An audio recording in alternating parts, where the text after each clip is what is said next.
United States warship 115. You are entering an area of a military blockade. This blockade of Iranian port will be enforced and applies to all vessels regardless of flag. Any vessel that further intends to enter or exit an Iranian port will be subject to the right of visit and search in accordance with international law. If you attempt to run the blockade, we will compel compliance with force. Over. Straightforward, and you know what? You better do what they say. U.S. forces issued that warning to ships in the Strait of Hormuz. Do not defy the U.S. blockade of Iranian ports. CENTCOM announcing that since the blockade began, U.S. forces have redirected 27 vessels to turn around or return to an Iranian port. The regime now vowing retaliation after the U.S. seized one of its ships. Motor Vessel Tosca, vacate your engine room. Vacate your engine room. We're prepared to subject you to disabling fire. And they did. They destroyed that engine room. U.S. forces repelled onto and seized that Iranian-flagged cargo ship that tried to breach the naval brigade. Meanwhile, we're learning more about the alleged new commander of the IRGC. One reporter for a news outlet based in the Middle East says his predecessors were, quote, school teachers compared to this guy. Oh, this guy's evil. A source tells Fox News U.S. officials, including Vice President Vance, will soon depart for Pakistan for the second round of peace talks. However, a spokesperson for Iran's foreign ministry and the capital of Iran, Tehran, has not agreed to attend those talks. So we don't know if they're going to show up or not. A lot of news, and we're on top of all of it. We'll bring you the updates on this as we get them. Let's begin with an Iranian woman who lived a luxe life. And she is expected to make her first court appearance today, later this afternoon. You're watching Outnumbered. I'm Harris Faulkner, here with my co-host Emily Campagno. Also joining us today, Rosanna Scotto, Fox 5 New York anchor and host of The Underground Economy on Fox Nation. Lisa Booth is here, Fox News political analyst, and Joey Jones, co-host of The Big Weekend Show and retired U.S. Marine bomb technician. Well, that woman I was just talking about, Shameen Mafi, left Iran in 2013 and became a permanent U.S. resident in 2016 under President Obama. She showed off her luxe L.A. life across all of her social media accounts. She lives in the affluent L.A. area of Woodland Hills and drives a decked-out Mercedes-Benz convertible. According to the FBI, this briefcase filled with cash was found as evidence in the Iran arms trafficking case against Mafi. First Assistant U.S. Attorney for the Central District of California, Bill Asali, I think that's how you say his name, and correct me if I'm wrong, forgive me, apparently I said it right, says that if convicted, she faces a maximum sentence of 20 years in prison.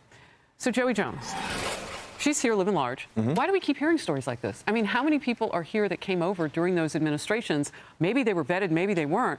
But they're living off the hog here. They wouldn't have any of that freedom back home. Yeah, you have to imagine we've had a watchful eye over most of these people, especially her. I would imagine we've known of her dealings, or at least her connection to the Iranian regime for a while. It's just the timing of when you act on it, how you act on it, what you want to get from it. It's one thing to put her in prison. It's another thing to, try to turn her as an asset or even gather information from her companies to have Iran sell munitions, mainly drones, to Sudan. They have a brutal civil war going on down there. All of this obviously already restricted internationally. And so she's operating out of the U.S. to do this, operating on behalf of the Iranian government. If you read about her, I think she came from an affluent family, had her basically inheritance seized by the government, and she says she's basically being blackmailed to do it. I don't know how true that is, but at the end of the day, she's worked for the Iranian intelligence for a while now. Yeah, Lisa. Well, I mean, it seems like a lot of these Iranian nationals that have ties to the government and or the regime seem to love the freedoms here that they deny to those over in Iran. It also reminds me of a lot of these Chinese nationals that we are finding operating these illegal biolabs, like we saw in California where Ebola was found, or agroterrorism charges have been lodged against some of these individuals as well. But I want to make a point about the Iran more broadly, if I can. I think the concern we're seeing is that taking out a lot of the Iranian leadership seems to be a double-edged sword. On the one hand, we're degrading their capabilities and taking out their command and control. But then on the other hand, we also seem to be taking out the people that can actually make leadership decisions that are enforceable. And you sort of see these competing factions where the foreign minister says the strait is open and then the ROGC says not so fast. Well, I think what we've learned the hard way, Emily, is that their ROGC is what runs everything. And this new commander, he's not new.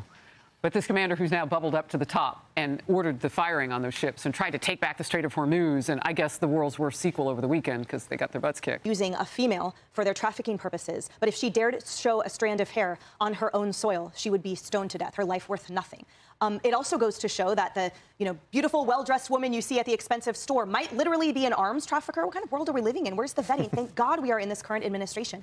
If I may see the rest of my time, Joey, I have a question for you. Sure. Forgive me if it's basic. Why would a ship ignore the blockade? Is it sheer ignorance and they didn't even hear the warnings, or is it a bullish attempt at truly breaking through to try to get under the U.S. radar? Well, so we talked about this on the Big Weekend Show a little bit. Probably should have gone into it more. Iran, so basically, the way a ship is flagged versus what's on the ship and who owns that, the crew on the ship, who actually owns the ship, there's a lot of ambiguity there. Just because a ship is flagged for one country doesn't mean it's owned by that country or even operating on behalf of it. And so the hope with the blockade, I think, for Iranians is that we get confused as to which ships do what and where they're coming from. I don't think that's the case. This ship specifically, I believe it was Greg Talcott told us last night, it has a history. We already sanctioned a number of ships already. Like internationally, they're sanctioned. The United Kingdom, actually, ironically, it's the Maritime Trade Organization of Operations, is supposed to patrol and enforce, or at least stop Iran from enforcing blockades in that waterway. That's what we've entrusted them with. Obviously, they're asleep at the wheel and not on the job. So if nothing else was happening and we just showed up over there and said, we're going to do a blockade and we're going to start blocking these ships that have already been sanctioned internationally, make them the bad guy internationally. I'm not really sure. Well, it could be a sign. I mean, we know that the IRGC commander, Kahidi, that's what we're being told, has ordered this to happen over the weekend. I mean, those are the reports. And the idea of this government being disjointed, I don't know that's a negative thing. I mean, think about it. I don't think it's a negative thing. We wouldn't want the Speaker of our House and our Vice President to be on polar opposite sides, not listening to each other. Yeah, but the difference, we have more of a top-down government, whereas the Iranian regime is sort of built for resilience. You have these different IRGC commanders across the country, right? So their system of government is built differently than ours. If a military commander is acting almost unilaterally, and he's undermining their ability to do diplomacy, that's going to send ripples through the entire ruling class. I think a lot of people misunderstand that this government isn't like 90% of Iran's oppressed and 10% isn't. There's a big 30-40% ruling class. You can see videos of these people's kids, boys and girls, teenagers, raving at parties. So this idea that she would be treated that way in Iran, probably not, because she'd be a part of that ruling class. And so anything that starts to break that up, I think, is not a bad thing. It may take longer, it may be a longer runway, but I think ultimately it plays in our favor. My only point is they have the mosaic defense structure, so their system of government is set up differently than ours is here in the United States. We're not going to invade that country anytime soon, I don't think. Exactly. Joey's so right on everything. And by the way, Ms. Mafi, she was married to an Iranian spy.